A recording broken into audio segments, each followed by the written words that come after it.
welcome. Sylvia, nice to see you. Tim.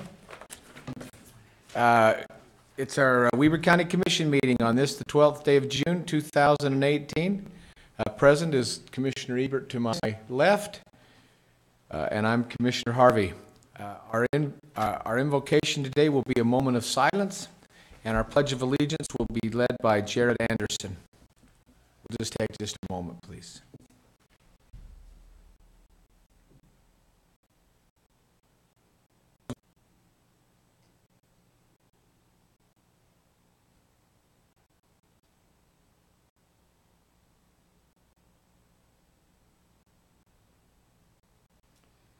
Thank you very much.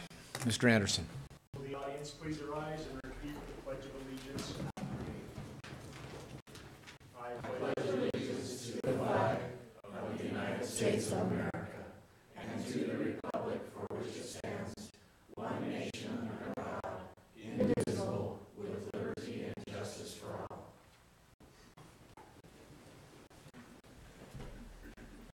Thank you, Mr. Anderson.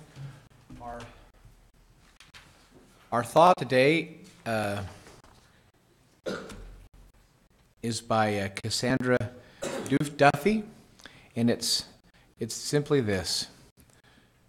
The beauty of standing up for your rights is others see you standing up and stand up as well. So, if you stand up for your rights and others find them good, then others will stand up as well. That's great. Commissioner, with your permission, I'd like to move item 6 on the action items, or F6.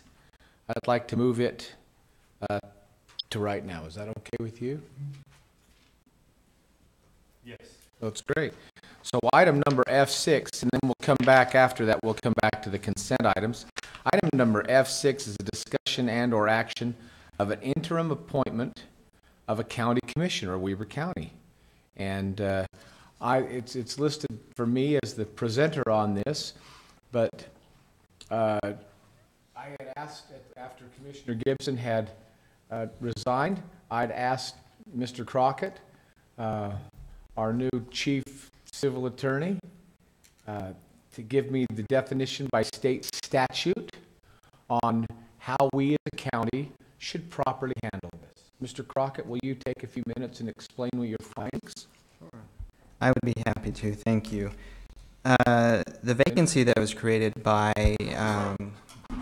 Commissioner Gibson leaving the county commission office to take another position, that process to fill that position is governed by statute under the Elections Code of Utah Code 20A-1-508, which deals with midterm vacancies and the appointment of a temporary manager while that interim is being picked. So the process for filling the vacancy until the term actually expires, which would be in November, is that is the county legislative body is required to give notice to the Republican Party liaison, and at that point, the party has 30 days to submit the name of the person who will be selected to make that replacement. And then once that replacement name is given to the county commission has 5 days to appoint that person into the position. Until that happens, though, statute provides that the county commission has the authority to appoint a temporary manager to fill that position. And there's a list of scenarios where a process is set out of how to make that appointment. And in this situation, the temporary manager would be filled by a management level employee serving under the county office that has the highest seniority management level than any other employee serving under the county office. That person would be appointed, they would be called a temporary manager, and then they would serve until the official appointment is made to fill Commissioner Gibson's seat until the end of the term. Terrific, thank you. So we don't necessarily, through this whole process, there wasn't anything that described date or urgency on this. We don't necessarily, if we waited till next week or the week after, we could do this, we could wait. I mean, we didn't have to do this right away, though, right? There's no date that pushes us to do this, correct? Not with the appointment of a temporary manager. There's a statutory mandate that says the county shall appoint a temporary manager. The timelines come in as far as when the county gives notice to the Republican Party. Then they have 30 days after the date of that notice to provide a name to the county commission, who will then have 5 days to actually make the appointment. If that does not happen within that time period, the statute has a mechanism where that will actually go to the governor's office to fill that appointment. I respect that. Thank you. So, in the interest of this whole process, I can speak as the chair of this commission that we've got nothing to hide. I think it's good to have a body of three, so we have some checks and balances, and I don't have any opposition to having to moving this forward now, rather than waiting until we shall do it, but we could do it in a week or 2 weeks or 3 weeks. Why not do it now and just make sure we satisfy the statute as expeditiously as possible? And I think that shows good, responsible county government that's transparent and with that. So, is that said correctly? Yes, and then also the notice that I believe notice has already been given to the party, and so that clock for them to give you a name has been has started. The clock has started, and while this is just, as it says in the statute, a temporary manager, that's what our intent is, but there's no reason not to move forward on this. So, Commissioner, as we've looked at the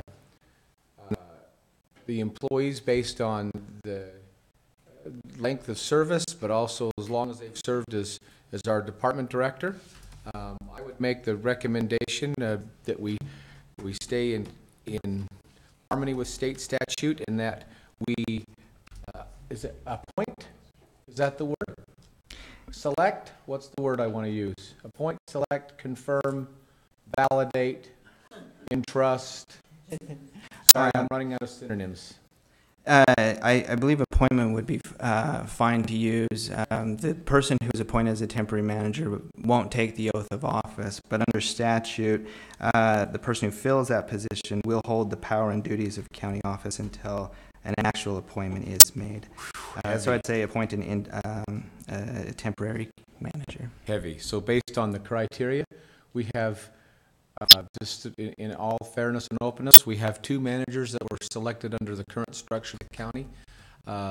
2 department heads under that commission area. Had Marty Smith, who's over our culture, parks, and recreation. We have Sean Wilkinson, who is over the community and economic development. By virtue that Mr. Smith has chosen to live just on the south side of the Weber River, and just barely out of Weber County, my recommendation is that we select Sean Wilkinson as this temporary manager, and that we appoint him to that duty until the Republican Party makes their recommendation to us. Second. That was just my recommendation. It could be a motion. Okay, that's Form of a Let's recommendation. make it a resolution. 21. 21. That's great. Let's roll. All right. So Fatima. Commissioner Ebert Aye. and Chair Harvey. Aye. Thank you. Sean Wilkinson, would you like to come right up here? Sit in the hot seat. I don't know whether you'd like to or not. You can say no now. And if you have anything to say.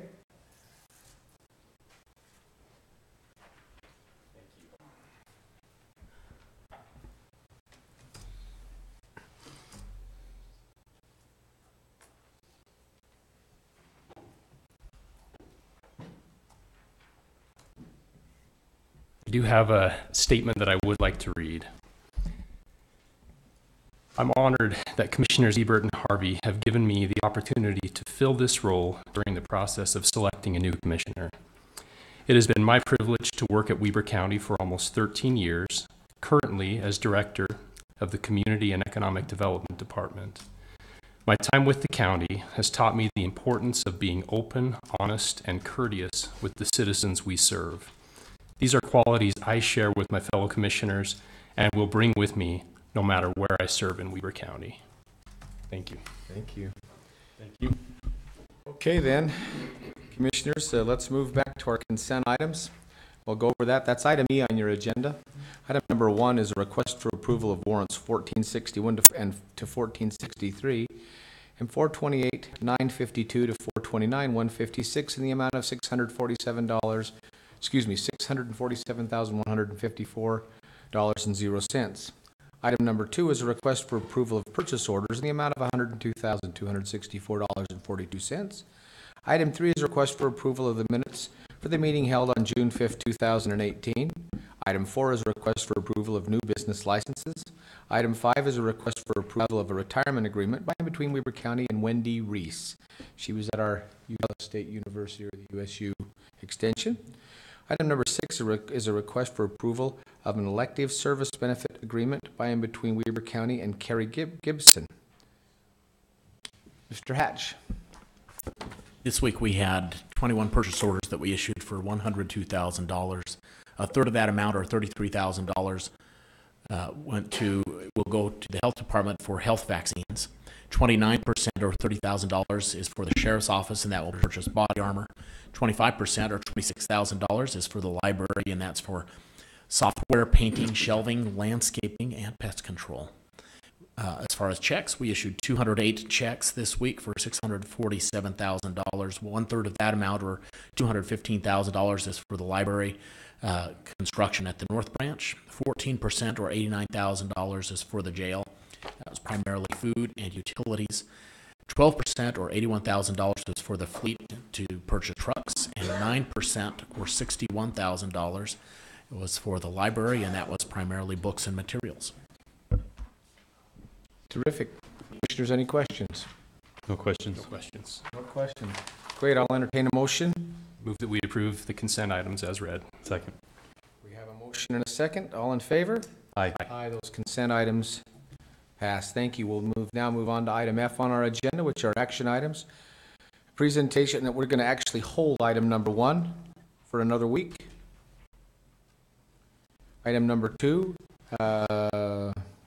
is a request for approval of a first reading of an ordinance of the Weber County Commissioners proposing amendments to the development service fees, Mr. Burton, Steve Burton, welcome. Thank you. By the way, before you begin your presentation, sir, it's refreshing that we get so many calls to the commission office that compliment you and the type of customer service that you give to the public, and I just wanted to thank you for that. Thank you. I appreciate that. Doesn't mean this is going to go over easy for you, but So the planning division is proposing an amendment to the development services fee schedule. We're not proposing to increase fees or anything. We're proposing to include a few new categories of fees that our office has always charged. Well, I guess we haven't charged for, but we've taken in applications for, and so we'd like to start charging for that now that we've taken in applications for. And I'll go over what those applications are, what those categories are. This amendment will also allow for fee modifications, and we can just run through them real quick. So the new categories we're proposing are there's 3 of them. One of them is what's called a building parcel designation. It's an application to combine 2 properties, 2 adjacent properties, so that you can build a home across property lines. The fee for that is proposed to be $75. The other categories we are proposing are a zoning development agreement without a rezone. The fee for that would be $600 plus $10 per acre. And lastly, we are proposing a category for zoning development agreement amendment fee, which would be $350 plus $20 per page, or $150 per page, whichever is less. And then not necessarily a new category, but a new section of the fee schedule would be for fee modifications, which states the county commission can modify or waive fees for good and sufficient purposes on a case-by-case basis. And I'll answer any questions if there are any. These new areas that we're now bringing forward, are they adopted in other counties? Is this something new or different? Are we creating an adverse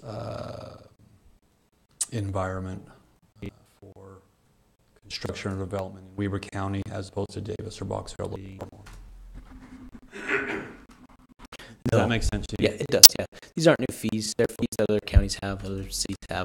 It's just when we did our amendment last year, we just kind of forgot to include these in there. So yeah, nothing adverse to those developments. So your feel is this is more of a cleanup than it is anything else? Okay. Absolutely. Thank you. Any questions? No questions. How are the fees calculated? I just want to make sure that we're being fair with Sure. with the petitioners who may be. So the fees were calculated based on, we actually went by the existing fees. So a rezone fee would be $600 outright, and then it'd be plus $5 per acre or $10 per acre with the development agreement. And so they're right in line with our existing fees for zoning development agreements. As far as this building parcel designation fee, it's a really simple administrative application that can be approved, similar to a land use permit, which is $60. We put $75 on there because there's a little bit additional work that has to be done. We've got to create a staff report that's got to be signed by the planning director. Understand. So my question is as much as we're a corporation, the fees that were calculated, is it fair, and the corporation is a corporation of taxpayers, is it fair, are these fees fair for the taxpayer, but is it also fair for the applicant? Yes. Very good. If there's no other questions, commissioners, I'll entertain a motion. I'll make a motion that we approve the first reading of the ordinance of the County Commissioners of Weber County proposing amendments to the development services fees. Second. I have a motion and a second. Is there any other comments? None being heard, I'll call for the vote. All in favor? Aye. Aye, the motion carries unanimously. Thank you, Mr. Burton. Mr. Anderson, you are on item number 3, which is a request for approval of a contract by and between Weber County and Advanced Paving and Construction, LLC, for the chip seal of Summit Pass in Spring Park. Good morning, Commissioners. Good morning, Mr. Anderson. It's finally here. We're super excited to get a chip seal on this road that's been paved for, I believe, about 2 full years now.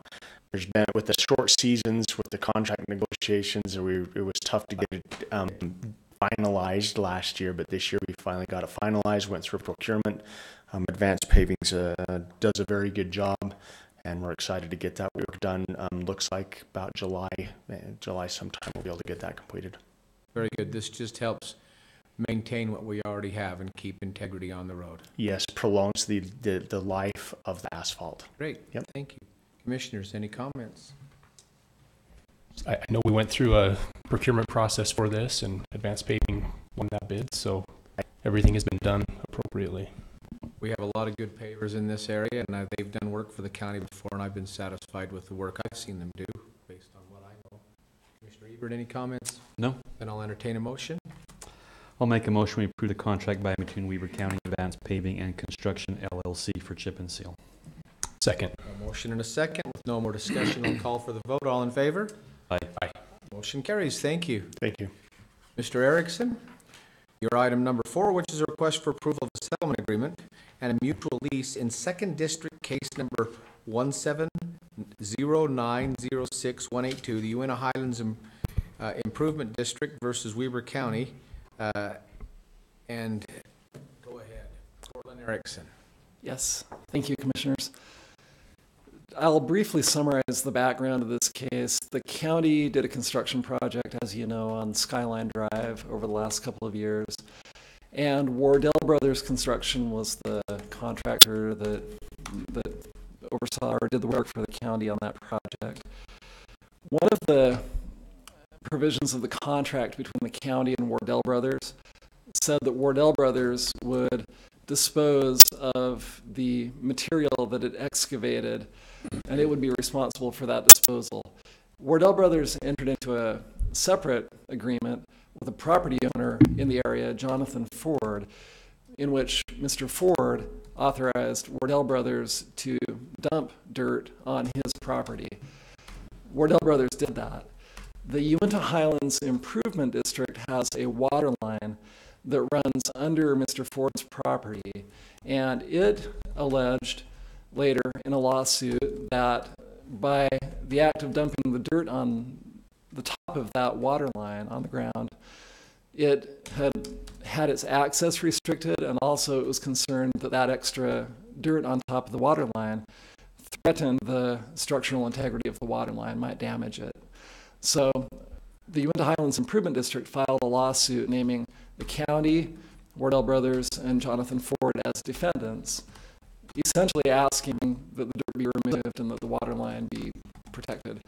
So the county was defended in this case by an attorney through USIP, the Utah County's indemnity pool, because it was a covered claim, but also the county had a provision in its contract with Wardell Brothers in which Wardell Brothers agreed to indemnify the county for any costs arising from Wardell Brothers' actions. So the county ended up filing a cross-claim against Wardell Brothers. So at the end of the day, we should be clean, we should be indemnified.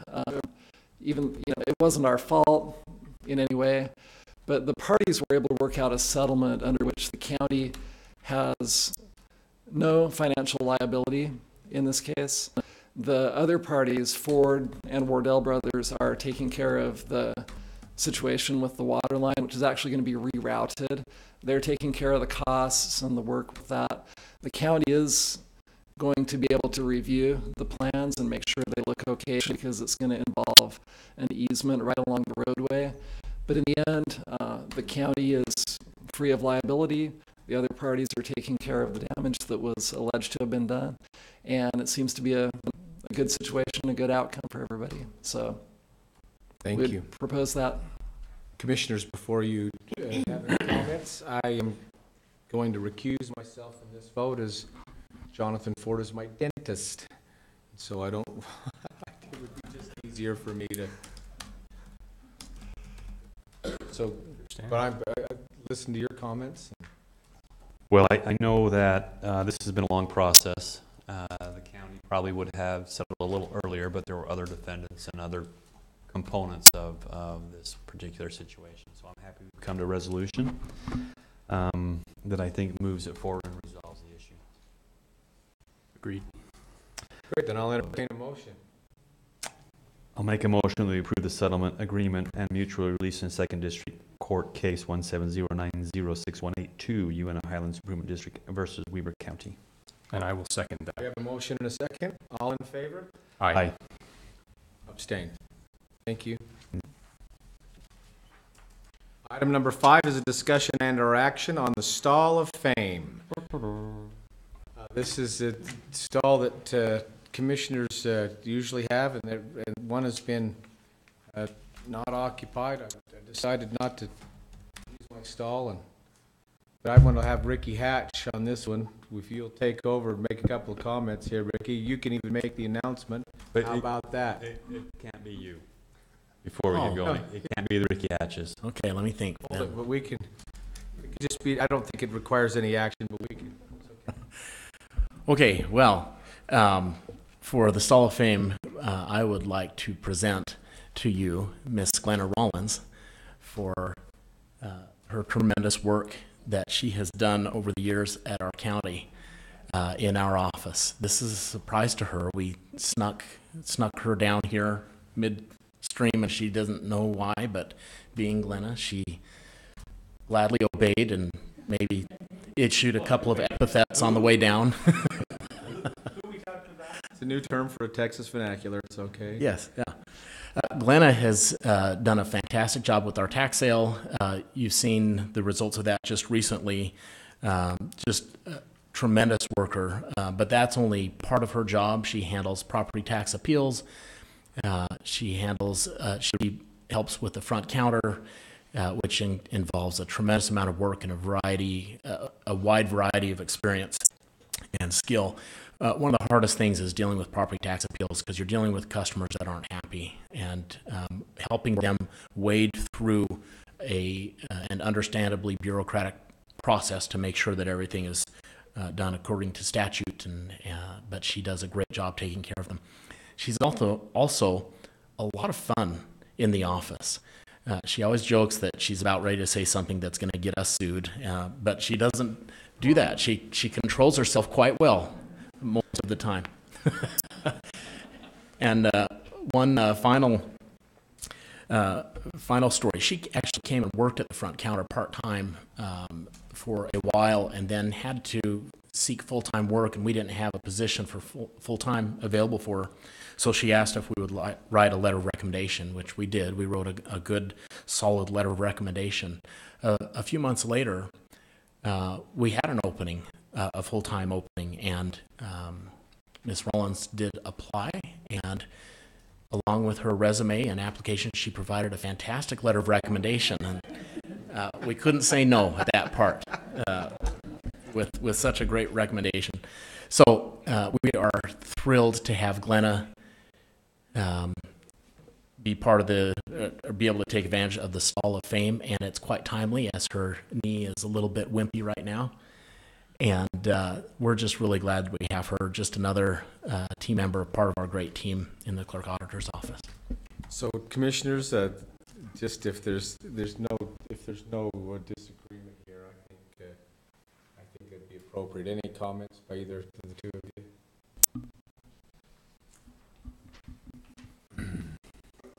You don't have any idea what I'm going to say, do you? It probably makes you a little nervous. I'm usually not very nice to people, but I think I will be nice to you. You're always nice to people. I cannot. I think that you've hit it squarely on the head. Glenn has always been a person that rushes to you to provide assistance. It's almost scary sometimes, but she is so helpful. She wants to make sure that when you leave that office, you don't have any questions, whatever it may be. Extremely helpful, always has a big smile, is everything we want in an employee. Someone dedicated, someone enthusiastic, someone that enjoys helping people, and someone who's truly nice. And so thank you very much for nominating her, and I concur with everything you said, and I really enjoy the opportunities to go into your office just because I get to interact with her and her wonderful big Texas personality. Glenna, by the way you are, it's a tribute to your parents, tribute to your friends, and it's a tribute to your character that you've chosen to be the way you are. And we recognize that and are grateful that you've chosen Weber County to be your place of work. We appreciate the work you do, and you're especially deserving of that stall. When the decision was, I think, made, it was very timely, because then you decided to hurt your leg, and I don't know how you did that. I didn't hurt my leg. It hurt itself, fine. Okay. Well, it was a long time ago for some of us, and so anyway, that's great. Commissioners, if not, then we'll move on to item number G in our public comment. This is our public comment section, where members of our community can stand, come to the lectern, and if you'll limit your comments to 3 minutes, state your name and where you're from.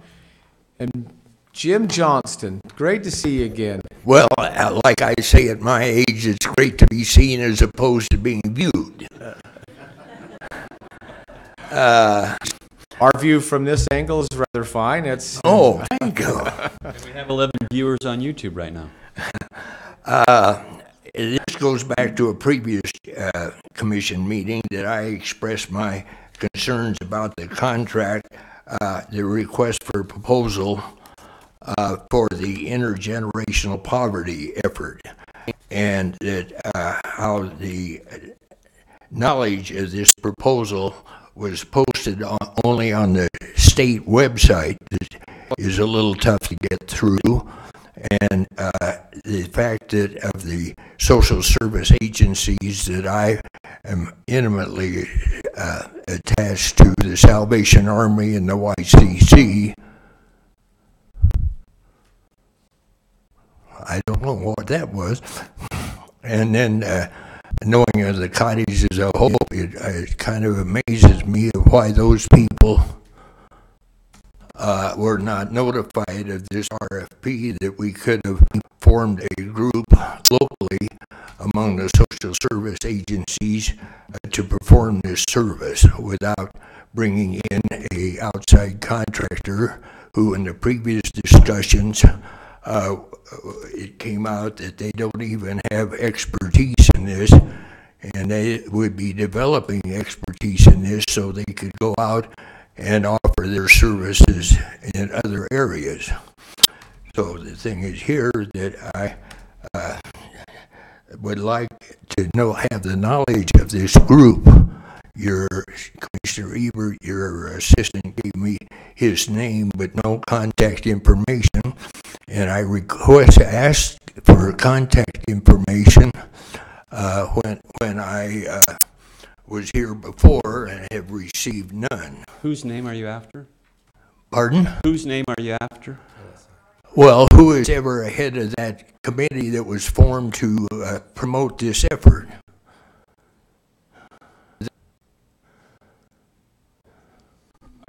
Are you asking me for an answer right now? Is that why you've paused? Well, I can give you- somehow or yeah, I another, can give you information. I would like it. The commission has my contact information. Okay. I'm not that hard to find. And then they're out at the meet the candidates out at the library the other night. Commissioner Ebert, you made a point about transparency. And is it true that after this contract that was awarded, that LSI sponsored a fundraiser for you? LSI and a bunch of folks had a get-together over economic development. It wasn't a fundraiser. Well, okay, but you were involved. Yeah, there was no fundraiser. LSI does a lot of economic development contracting for the state of Utah, and they just brought in about 70 or 80 high-profile jobs. And so part of our economic development team is putting together business leaders around the community within Weber County, and they sponsored one of these roundtables to talk about economic development. I see. Well, Someone's okay, telling then you I that- was misinformed Someone's about telling you that either. It's part of the rumor mongering that's going on. Oh boy, this time of the year, that's not hard to get, I'll tell you. You bet. And one of the other things, Unless you want to donate some dollars. well, not right now. I am pretty heavily involved in an effort to eradicate the addiction problem with a Utah company that has technology that has a non-drug treatment for addiction. And I don't know how many of you read the morning paper, but the ACLU in Seattle sued the city for not offering medical treatment for addicts. They just bring them in and they go cold turkey.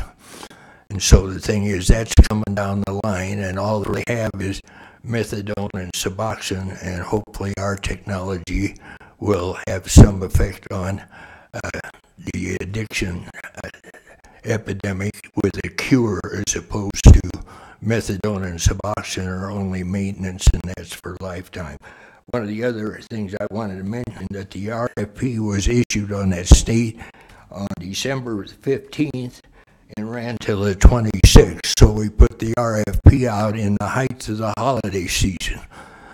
And it's no wonder that not too many people know about it. And did LSI have prior knowledge or knowledge of this placement?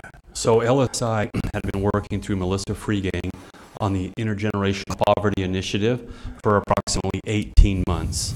Many of the individuals that you are talking about, Catholic Community Services, United Way, Cottages of Hope, Workforce Services, they all serve on Weber County's Intergenerational Poverty Advisory Committee. They're all part of this committee. This had been talked about ad nauseum, that we needed to move this forward. Weber County, along with all of these other entities, have been in conjunction working together. And so there was knowledge by LSI, but there's also knowledge by all the other entities. In fact, one or two of those entities had expressed an interest in it, and that had been talked about. Which one? I was unaware. The ones I'm connected with had faint knowledge of this RFP. If you want to go ahead, Commissioner, and answer those questions, Mr. Johnston, your time is well past due, the 3 minutes, and then you can answer the question and carry your discussion on immediately following this commission meeting. But go ahead, and if you'll answer his question, No, Commissioner, then you two can visit after. Not a problem. So Cottages of Hope, through Jeremy Botello, has specifically expressed some interest in performing some of those services. I can't tell you why or why not other entities weren't watching the RFP process. I don't know anything about the RFP process. I don't run the RFP process. We announce hundreds of contracts every year through the RFP process. I've been up and purchasing. Yeah, and so, again, if there's a better way to run the RFP process for the specific area, you're welcome to make recommendations. There was a short time span because there was a need. We were in the process of putting together a intergenerational poverty summit, and in order to get someone to run that summit, that was part of this process. And so the summit was coming up. There was a short window to get someone involved in that. That's why the process was a little bit shorter. I can't help that it was during the prime season for people going out of town. Having been in retail, the December 15th to the 26th is prime. Yeah, but you know, county business is county business. We got to move stuff forward. So I want to say that, to your comment, is there anyone, excuse me, before I go there, is there anyone else that has any public comment before we close this section? Great. Before we move to item number H, I will tell those involved with process, including all the departments here, that I appreciate the process and the efforts that you go to. I know that there's a great length, that honesty, integrity, openness, and transparency is followed. In my 18 months here, as it relates to this particular item, Mr. Johnston, I can tell you that I've been encouraged by the group of volunteers representing many organizations, by which you say weren't informed, but we're involved on a board for more than a year and meeting at least monthly in the commission office to work on intergenerational poverty. This is a volunteer board of community leaders, people that are well respected in the community. I know that there are others like yourself that would like a place on that board. Sorry that wasn't the case, but at the time the board was chosen, they selected leaders, and I'm comfortable in the people that are serving on that board, including many of the places that you talked about. They had made a decision, and it was Marlon Jensen who made the recommendation from that board that the LSI contract move forward. These are, again, people, for instance, from the school districts, both Ogden and Weber, and a lot of other community partners, the superintendents. I mean, this just wasn't haphazard. It was met with responsibility. It was met with honesty. It was met with the idea and the direction and the real desire to help people break this cycle. Just as you've been a great champion in your work, I can also tell you that Weber County has been a great, noted, and recognized champion for intergenerational poverty, not just by Lieutenant Governor Spencer Cox in the state of Utah, but also nationally. And that's the work that's done right here in Weber County. We're recognized as being a leader in intergenerational poverty, and it has a lot to do with that board. So when boards are put together, most times you'll see that this approving body of commissioners is basically that, an approving body. We take the recommendation of those boards or appointments and we approve them. And that was the case with this particular contract. Again, I'm sorry you weren't more involved personally, but there are other people who are just as qualified as others to serve on that board, and they represented the people of Weber County rather well. That's been my observation, not having served on the board myself, but seeing the people who come in and out of the office, knowing of their character for decades, and knowing the type of people they are. And I would no way discount their recommendation or their character based on their recommendation.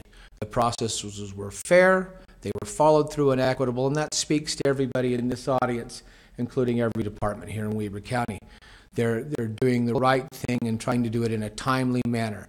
I'm going to just transition off of one thing. I met in a meeting yesterday where a guy was critical because he came in with a problem.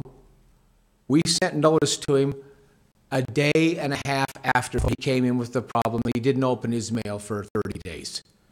And so he's had a timeline that had lapsed because he didn't think we could get to it quick enough. The customer service of our employees in this county is phenomenal. We have a great team that do a great job, and I trust them.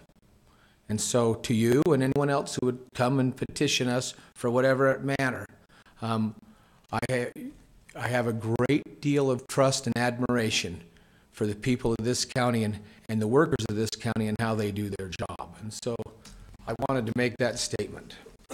And if I may really quickly, Mr. Johnston, maybe you're not aware that we have a Welfare Reform Commission, and that Welfare Reform Commission is made up of our school district. It's made up of a singular commissioner. We have workforce services, we have behavioral health, we have physical health. This RFP, the appointment of, the adopting of this contractor was approved by them. We also have an Intergenerational Poverty Advisory Committee, which is the committee that I referenced, that had these discussions and was aware that the county was moving towards a contractor and that we needed to contract this out. That has gone through Mr. Marlon Jensen as the chair. This isn't a singular decision that Commissioner Ebert makes. So if someone has led you to believe that I have handpicked someone, that can't happen because we have a commission and an advisory committee out there making these decisions. The process for the RFP isn't a process that I created.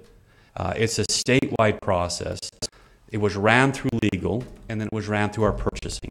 So if we need to add an additional step in there, I have no issue with maybe talking to purchasing, but I know the purchasing did followed the purchasing process and procedures. So it's unfortunate that some folks didn't get that information, and we can alleviate that into the future. And I'll just point out just one last thing, that this was a decision on this particular contract that was unanimous by Commissioner Gibson, Commissioner Ebert, and myself. It's a unanimous decision by all three commissioners based on what we knew. So if there's nothing else being heard, commissioners, entertain a motion for adjournment. Second. We are adjourned. Thank you.